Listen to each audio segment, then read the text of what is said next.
Hi church family, great to be with you again this morning, and today we are looking at John chapter 4 verses 43 to 54, and it's a great piece of scripture. It starts with Jesus going from Judea and making his way back to Galilee, and we can see right at the start of the passage that John makes it really clear that Jesus is not really expecting a fanfare welcome.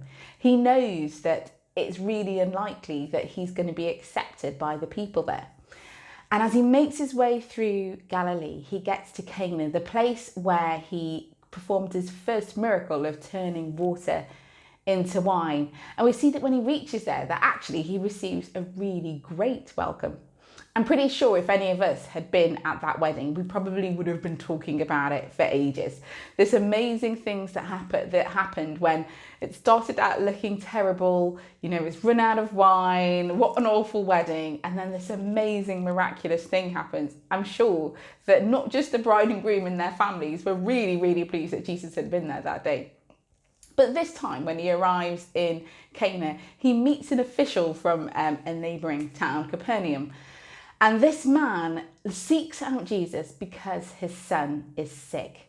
And I think this story is a great story that shows what happens when we put our faith in Jesus. Because this man is an official. He has, a certain amount of authority. People look up to him. He obviously has servants, as we found out later on. But he's in a place where he is unable to help his child.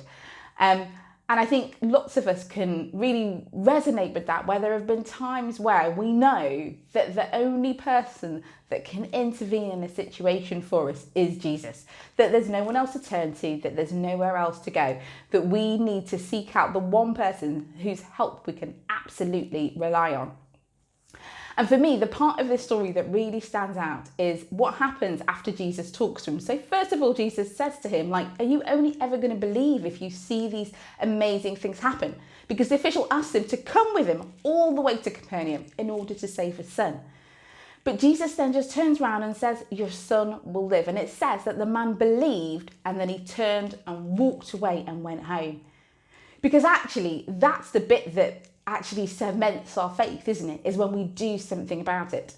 That official didn't stop and chat to Jesus and try and sort of talk him into coming, come up with loads of great ideas about why he should walk along with him.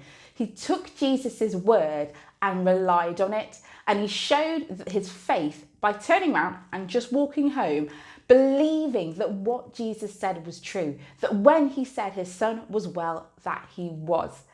And this man really reminds me of David. So in Psalm 27, David talks about how all his enemies are surrounding him. And he talks about how he would have lost confidence if he hadn't believed that he would see God's goodness in the land of the living. He was expecting God to turn up. He was expecting God to intervene. He had faith that regardless of what the situation looked like, God was going to intervene. And this official does exactly the same thing, and he walks home and is met on the way by some servants who let him know that his son is well.